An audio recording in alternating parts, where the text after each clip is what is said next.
Bago magbukas ang klase sa Hunyo, ilalabas na ng LTFRB kung magkano ang magiging dagdag pasahe sa jeep. May ulat on the spot si Steve Dailisa. Steve? Sa lalong madaling panahon, ilalatag na ng Land Transportation Franchising and Regulatory Board o LTFRB kay Pangulong Aquino ang mga posibleng halaga ng taas pasahe sa mga pampaserong jeepney. Posible raw 50 centimos, piso o 1.50 ang taas pasahe mula sa petisyon ng grupong akto na 2 piso para sa minimum fare. Ginawa na raw ng LTFRB ang computation sa bawat halaga batay sa historical data, presyo ng crudo at spare parts.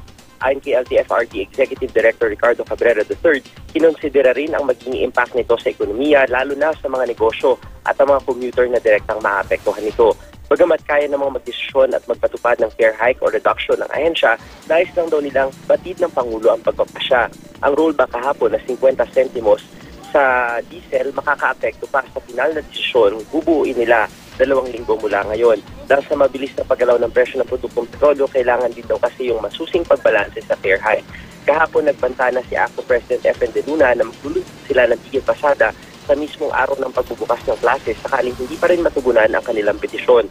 Pero sabi ng LTFRB, hindi kailangan magbanta ni De Luna dahil sisiguruhin ito ng ahensya na may anunsyo na ito bago magbukas ang klase. Kung ano't ano ba daw kasi ang resulta, tiyak makaapekto ito sa bulsa ng mga magulang at estudyante, kaya mainam na maagang mapaglaanan ng budget.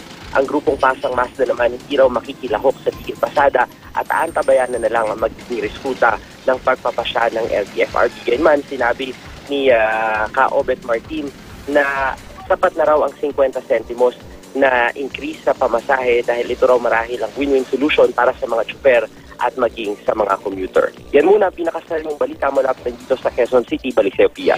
Maraming salamat, Steve Dailisan.